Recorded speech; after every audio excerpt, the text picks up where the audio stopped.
On March 13th, 1997, thousands of people across Arizona looked up and saw the same thing. A massive, silent, V-shaped object moving across the sky, and this was not just for a moment, but for minutes at a time across multiple cities. Before we get into this, I want to set the tone for this series. My name is Evan Transu. I'm a former atheist turned Christian. I had a profound spiritual experience about 8 to 9 years ago now. And it changed the course of my life completely and got me into very weird topics.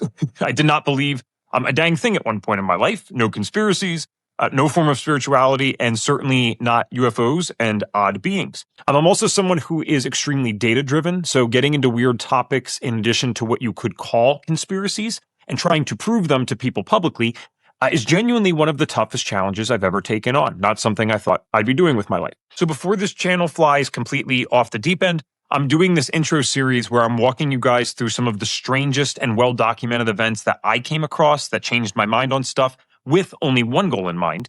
And it's not to convert you to faith, so don't freak out yet if that's not your thing. It's to create a series where even the biggest skeptic, someone who is probably much like me in the past, can at least see that there are significantly strange and meaningful things happening in our world. That is something I do feel confident I can prove to you. And once you understand that part, the next logical question always is, well, what's behind all of this? So let's start out with one of my personal favorites, the infamous Phoenix Lights case. On the night of March 13th, 1997, reports began coming in across the Southwest United States. These were not isolated reports. There was actually a steady stream of calls to police departments, news stations, and military lines.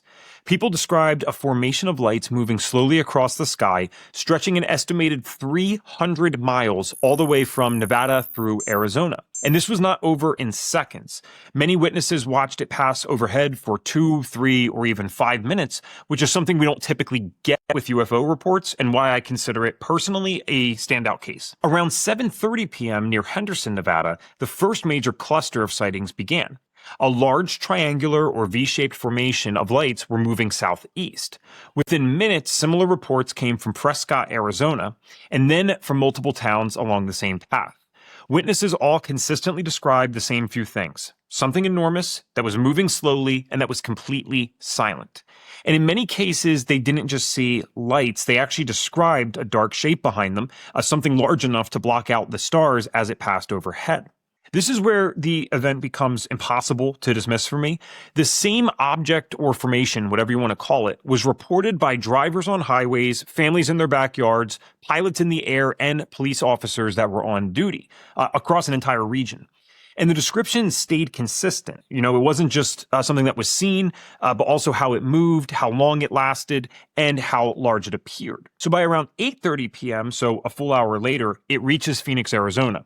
This is where the largest number of witnesses comes in and why it's called the Phoenix Lights. So entire neighborhoods ended up stepping outside. People are pointing it out to each other in real time. Some are calling their friends and family. Some are grabbing cameras, which is another thing we don't typically get with these reports. And many of them watch it pass slowly overhead. Again, not for seconds, but for minutes. So the local news stations are getting calls left and right, and among those who later confirmed seeing it was then Arizona Governor Fife Symington, who would eventually describe it as otherworldly. Check out what else he had to say. I'm Fife Symington. In 1997, during my second term as governor of Arizona, I saw something that defied logic and challenged my reality. I witnessed a massive delta-shaped craft that silently navigated over the Squaw Peak area in North Phoenix in the evening, and it was truly breathtaking. To my astonishment, it appeared to be a solid structure. It was huge. It had a very distinctive leading edge with huge embedded lights, explanations like weather balloons, swamp gas, military flares, and hardware and software problems. I was never happy with this silly explanation. There might very well have been military flares in the sky that evening, but that sure wasn't what I and what hundreds of my fellow citizens saw.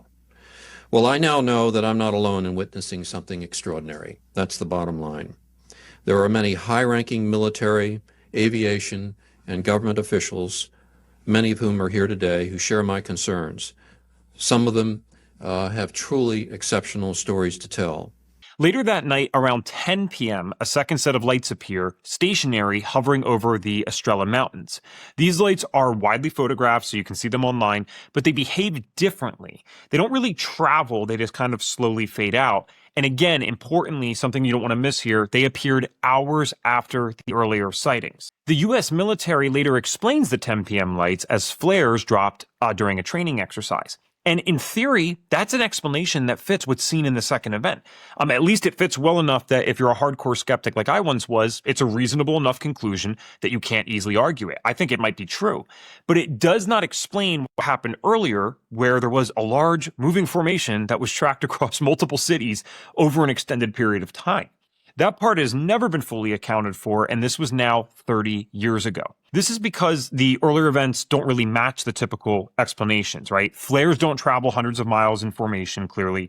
Aircraft doesn't move silently at that scale, and unrelated witnesses don't usually describe the same structure with that level of consistency. Again, thousands of witnesses, especially not over the course of several minutes. So what makes this case stand out isn't just what people saw, it's about how many people saw it and how long they saw it for, and how consistent those descriptions were. There were thousands of witnesses over multiple cities and minutes of observation. Now, I don't want to get ahead of myself here, but one thing worth noting is that once you start really getting into this stuff and studying it, you'll start to notice patterns that you didn't expect. So for example, everyone thinks that people who claim to be abducted by aliens, which we'll talk about at different times, are crazy and thus report wildly different things.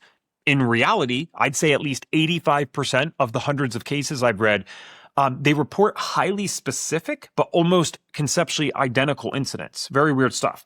So in the case of the Phoenix Lights, the thing that gets me is the exceptionally large but silent craft, in addition to the formation of the lights themselves, with the former carrying even more weight to me.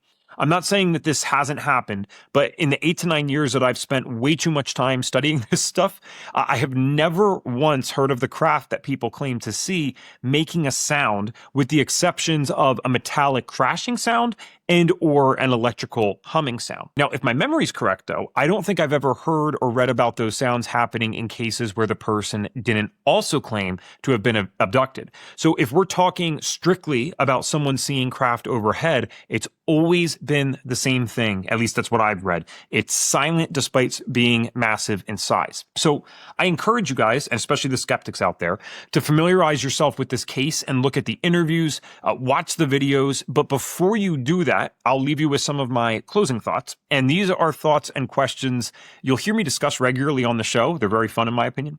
So let's say you come to the conclusion that this craft was somehow owned and operated by the military at all, let alone in 1997. Well, how have we been able to hide it for that long? I understand one of the military's entire jobs is to keep things secret, but that doesn't typically last for decades. Not to mention, craft like this have been seen well before 1997, and we'll talk about that. So you could say that, but I think with this particular case, you'd be leaning towards protecting your worldview more than actually looking at and considering the evidence. And maybe you are with me here, and you're at least acknowledging that this was clearly beyond human capabilities, especially at that time, and something strange did in fact happen. So the next questions I'll throw to you here are the ones that really get someone like me going.